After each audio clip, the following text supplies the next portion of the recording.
요한 1서 2장 1절에서 11절입니다. 함께요. 나의 자녀들아, 내가 이것을 너희에게 쓰면 너희로 죄를 범하지 않게 하려 함이라. 만일 누가 죄를 범하여도 아버지 앞에서 우리에게 대언자가 있으니 곧 의로우신 예수 그리스도시라. 그는 우리 죄를 위한 화목제물이니 우리만 위할 뿐 아니요 온 세상의 죄를 위하심이라. 우리가 그의 계명을 지키면 이로써 우리가 그를 아는 줄로 알 것이요 그를 아노라 하고 그의 계명을 지키지 아니하는 자는 거짓말하는 자요 진리가 그 속에 있지 아니하되 누구든지 그의 말씀을 지키는 자는 하나님의 사랑이 참으로 그 속에서 온전하게 되었나니 이로써 우리가 그의 안에 있는 줄을 아노라. 그의 안에 산다고 하는 자는 그가 행하시는 대로 자기도 행할지니라. 사랑하는 자들아, 내가 새 계명을 너희에게 쓰는 것이 아니라 너희가 처음부터 가진 옛 계명이니 이 옛 계명은 너희가 들은 바 말씀이거니와 다시 내가 너희에게 새 계명을 쓰노니 그에게와 너희에게도 참된 것이라. 이는 어둠이 지나가고 참빛이 벌써 비침이니라. 빛 가운데 있다 하면서 그 형제를 미워하는 자는 지금까지 어둠에 있는 자요 그의 형제를 사랑하는 자는 빛 가운데 거하여 자기 속에 꺼리낌이 없으나 그의 형제를 미워하는 자는 어둠에 있고 또 어둠에 행하며 갈 곳을 알지 못하나니 이는 그의 어둠이 그의 눈을 멀게 하였음이라. 아멘. 할렐루야. 아멘. 하나님께서 우리에게 새 달을 허락해 주셨습니다. 선물로 주신 이 새 달, 주님의 기뻐할 것이 풍성한 한 달 되시기를 주님의 이름으로 축복합니다. 예기치 못할 기쁨이 날마다 샘솟듯 일어나는 은혜가 있기를 주님의 이름으로 축복합니다. 아멘. 오늘 예배 드리시는 여러분의 관심사는 무엇입니까? 여러분 지금 마음속에 가득한 여러분의 최대의 관심 어디에 있으십니까? 많은 사람들의 관심은 아마 몇 가지 사자성어로 요약할 수 있을 텐데요.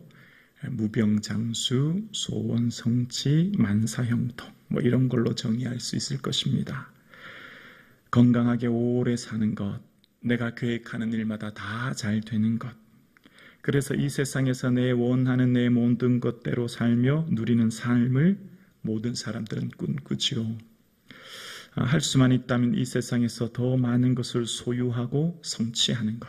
그러니까 우리의 관심은 소유와 성취에 있다면 성경은 우리에게 뭘 말하죠? 하나님의 관심사를 끊임없이 말씀하십니다. 그러니까 우리의 관심사와 달리 성경은 너희들 삶 가운데 내 관심이 어디 있는 줄 아니? 내 관심은 이런 거야. 나는 지금 이런 거에 관심이 있어 라고 말씀하시는 것이 성경이고 그 성경에서 오늘 말씀하시는 하나님의 최대의 관심사는 성화입니다. 거룩입니다. 즉 죄에 대한 거예요. 우리는 죄를 별로 대수롭지 않게 생각하며 살지요. 오늘 본문의 죄라고 하는 타노는 하마르티아에서 나왔는데 관역이 빗나가는 것입니다. 하나님의 목적하신 목적에서 빗나가는 것. 먹든지 마시든지 무엇을 하든지 하나님 영광 위에 살아야 될 삶이 자기 영광 위에 사는 것. 그러니까 죄는 거짓말, 음란, 무슨 도둑질 이런 것도 죄지만 이건 죄의 열매죠. 죄로 나타나는 결과죠. 죄의 뿌리, 죄의 근본은 무엇입니까? 자기 중심성입니다. 하나님을 떠난 자기 중심성. 하나님의 영광이 아닌 자기 영광을 추구하는 내 인생의 주인이 나이라는 것. 내가 주체가 되고 타인을 객체로 만드는 것. 타인은 다 소모품이 되는 것.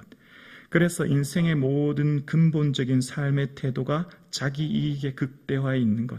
그래서 타인을 이용의 도구로 보는 것이지요. 죄의 근본 뿌리는 자기 중심성이에요.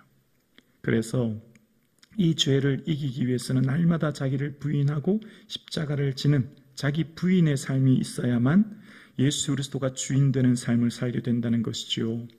그래서 우리의 살아가는 이 삶 가운데 죄를 이기며 주와 함께 사는 자는 앞서 사귐이 있고, 사귐이라고 하는 원어의 뜻은 공동 소유라고 말씀드렸죠.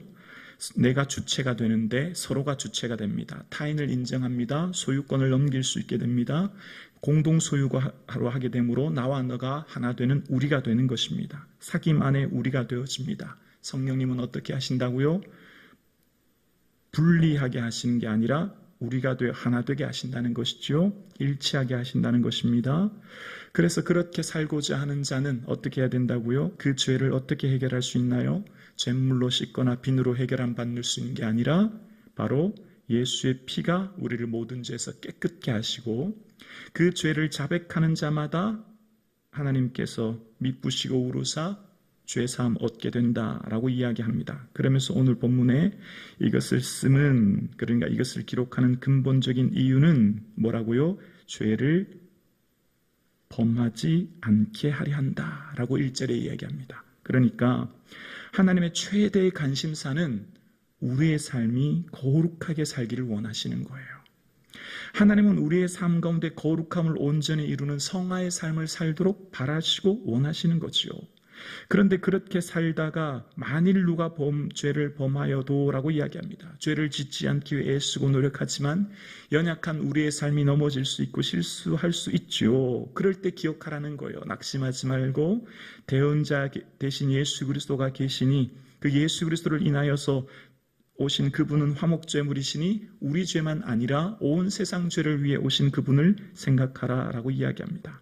그러니까 성도가 살아가는 삶의 자세는, 우리의 관심은 예수 그리스도께 우리의 관심을 고정하여 거룩함을 이루기 위한 삶을 살아가는 거예요. 왜 이 얘기를 하냐면, 이때 당시 요한이 이 편지를 쓸 때 당시 이단이 있었거든요. 그 대표적인 이단이 영지주의인데, 영지주의는 거룩한 영이 더러운 육으로 올 수 없고, 그래서 우리는 영으로 거룩한 지식을 가져서 구원을 얻었으니 육은 죄를 지어도 상관없다. 거룩한 삶은 관심이 없고, 더욱이 이들의 삶 가운데 도덕적인 삶이 나타나지 않는 것입니다. 형제를 사랑하지 않는 것입니다. 이웃에 대한 관심이 없는 거예요.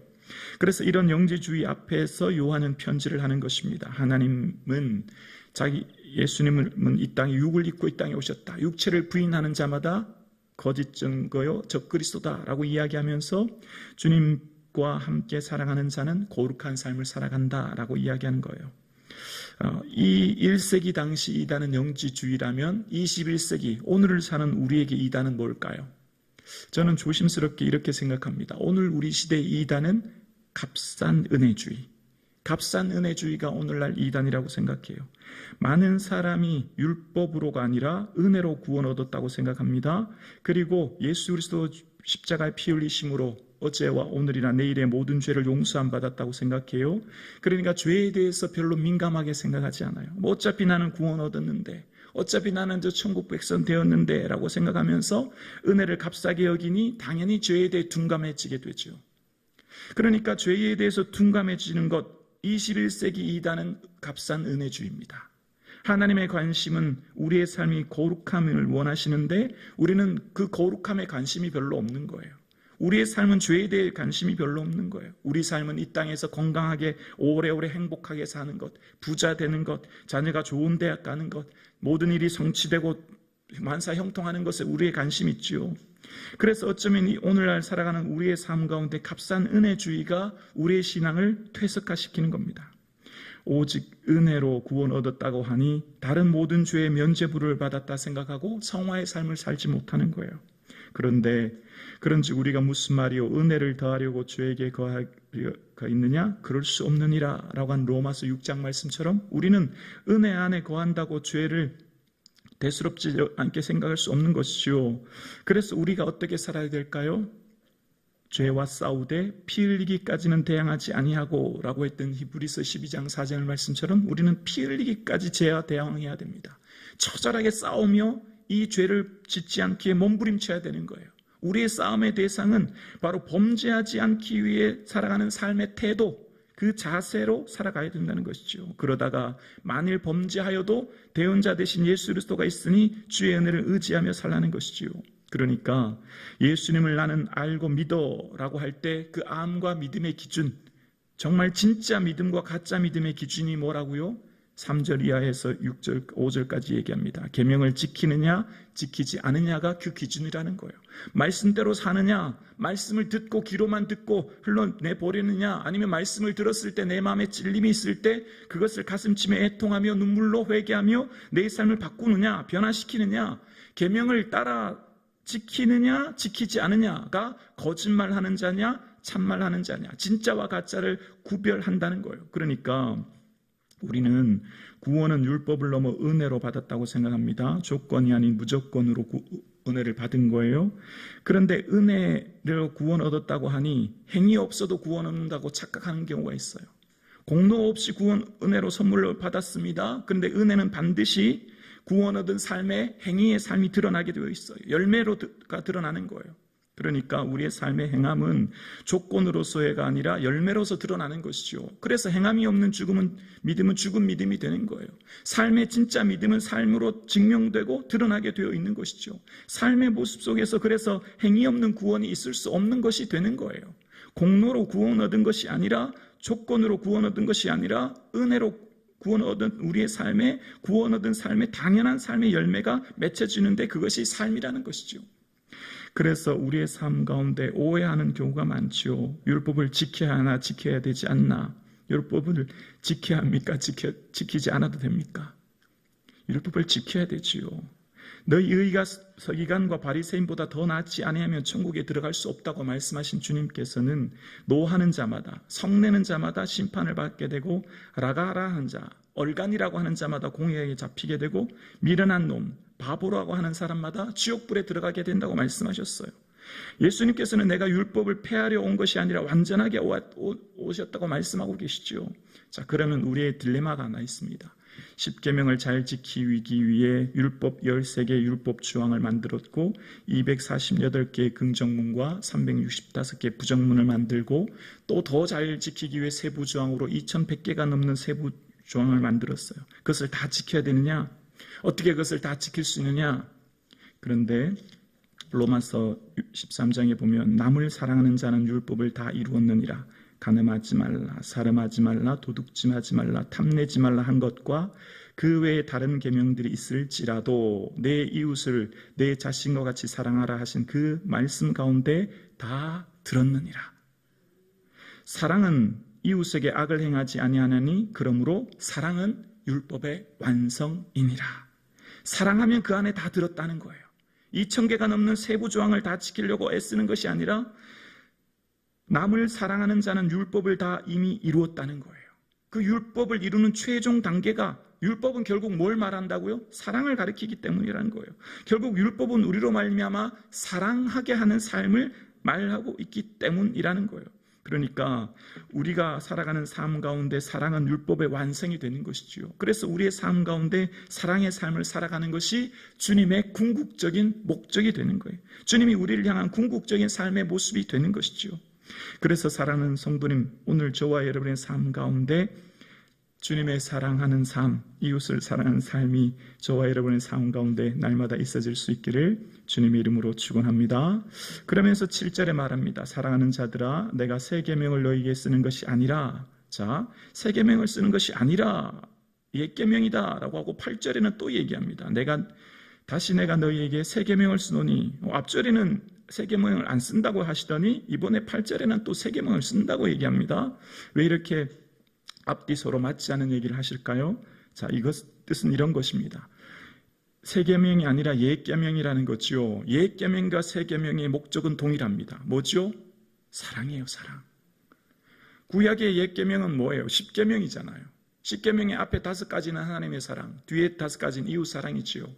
그래서 그 핵심적인 하나님의 사랑과 이웃 사랑을 잘 지키기 위해 율법의 여러 가지 조문을 만들었지요. 그 핵심이 사랑이죠. 그래서 예수님께서 말씀하신 새 계명의 핵심도 뭐예요? 사랑이죠. 그래서 요한복음 13장 34절에 새 계명을 너희에게 주노니 서로 사랑하라. 내가 너희를 사랑한 것 같이 너희도 서로 사랑하라. 너희가 서로 사랑하면 이로써 모든 사람이 너희가 내 제자가 된 줄로 알미니라. 아멘. 새 계명인데 그것은 다른 게 아니야. 사랑하는 거야. 이웃을 사랑해. 그러면 모든 사람이 너를 보며 내 제자인 줄 알게 될 거야. 너의 삶을 통하여 예수님을 보여주는 삶을 살아라. 그러면 모든 사람이 예수님이 살아계심을 알게 될 거야. 라는 그 말씀하시는 거예요. 그래서 우리의 삶을 가운데 온전히 주님을 사랑하는 삶을 살아가는 것, 형제를 미워하는 자는 어둠에 있고 형제를 사랑하는 자는 빛 가운데 있다. 9절 이하에 얘기하지요.